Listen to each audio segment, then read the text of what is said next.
दोस्तों, एक ऐसा भी समय था जब हर सुविधाएं रंग के आधार पर बटी हुई थी।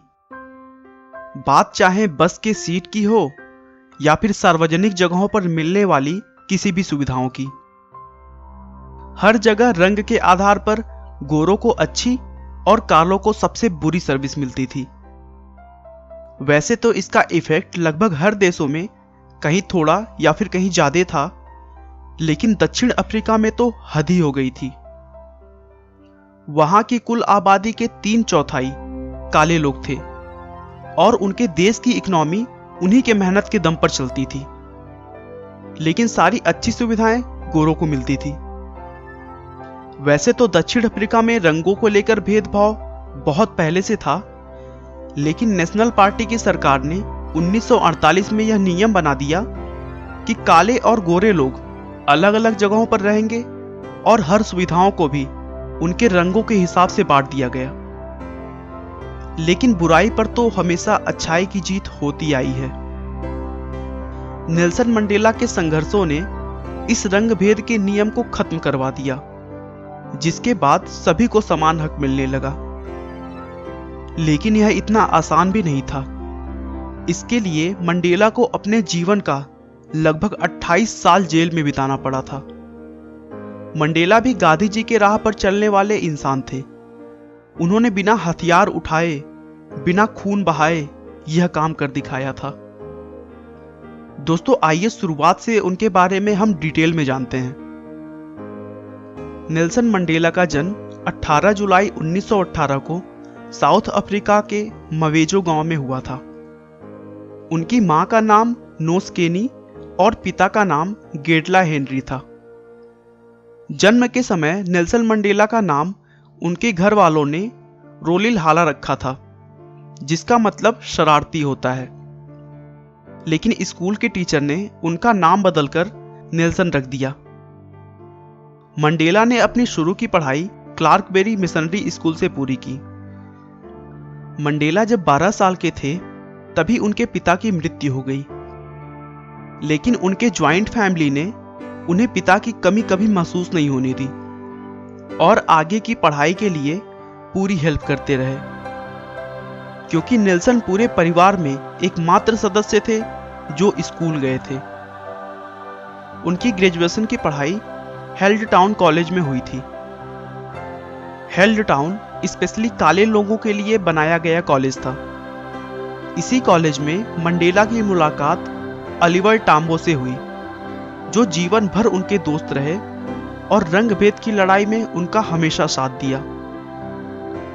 कॉलेज के समय से ही उन्होंने काले लोगों के साथ भेदभाव के खिलाफ लड़ाई शुरू कर दी थी और लोगों को इकट्ठा करना शुरू कर दिया था, जिसकी वजह से उन्हें कॉलेज से भी निकाल दिया गया था। 1944 में वे अफ्रीकन नेशनल कांग्रेस में शामिल हो गए, जिसने रंग भेद के विरुद्ध आंदोलन पहले से चला रखा था। फिर 1947 में वे उस पार्टी के सचिव चुने गए। अब उनके साथ धीरे धीरे करके बहुत सारे लोग जुड़ चुके थे और अपने लक्ष्य की तरफ बढ़ रहे थे। लेकिन 1961 में मंडेला और उनके कुछ दोस्तों के खिलाफ देशद्रोह का केस चला और उन्हें जेल में बंद कर दिया गया।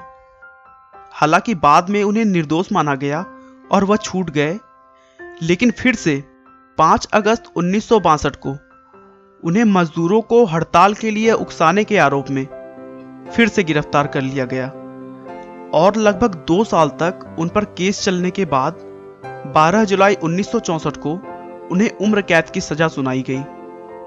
सजा के लिए उन्हें सबसे कड़ी सुरक्षा वाली जेल में भेजा गया। लेकिन उसके बाद भी उनका हौसला कम नहीं हुआ। उन्होंने जेल में भी अश्वेत कैदियों को अपना अधिकार याद दिलाना शुरू कर दिया। उधर दूसरी तरफ उनकी पार्टी ने भी उन्हें छुड़ाने की पूरी प्रयास की, लेकिन वह असफल रहे और नेल्सन मंडेला पूरे 27 साल तक उस काल कोठरी में कैद रहे। आखिरकार 1989 को दक्षिण अफ्रीका में सरकार बदली और उदारवादी नेता FW क्लार्क देश के प्रेसिडेंट बने। उन्होंने नेल्सन और उनकी पार्टी के संघर्ष को देखते हुए अश्वेत लोगों पर लगे सभी प्रतिबंध को हटा दिया और उन सभी कैदियों को छोड़ने का फैसला किया जिन पर खून खराबे जैसी बड़ी आपराधिक केसेस नहीं चल रही थी। इस तरह 1 फरवरी 1990 को मंडेला की जिंदगी के सामने आजादी का सूर्य उदय हुआ और वो जेल से छूट गए। उसके बाद 1994 में दक्षिण अफ्रीका में प्रेसिडेंट का चुनाव हुआ। इस चुनाव में अश्वेत यानी काले लोग भी पार्टिसिपेट कर सकते थे। मंडेला ने इस चुनाव में पार्टिसिपेट किया और उनकी पार्टी अफ्रीकन नेशनल कांग्रेस ने बहुमत के साथ सरकार बनाई। 10 मई 1994 को मंडेला अपने देश के सबसे पहले अश्वेत राष्ट्रपति बने और बचे कुचे सभी अधिकारों को गोरे और काले सभी लोगों के लिए एक बराबर कर दिया। नेल्सन मंडेला बहुत हद तक महात्मा गांधी की तरह अहिंसक मार्ग के समर्थक थे। उन्होंने गांधी को अपना प्रेरणा स्रोत माना था। इसी वजह से उन्हें अफ्रीकी गांधी भी कहा जाता है।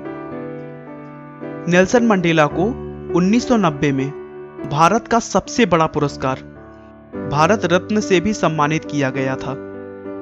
वह दूसरे ऐसे विदेशी व्यक्ति थे जिन्हें यह पुरस्कार दिया गया। इससे पहले 1980 में यह सम्मान मदर टेरेसा को दिया गया था।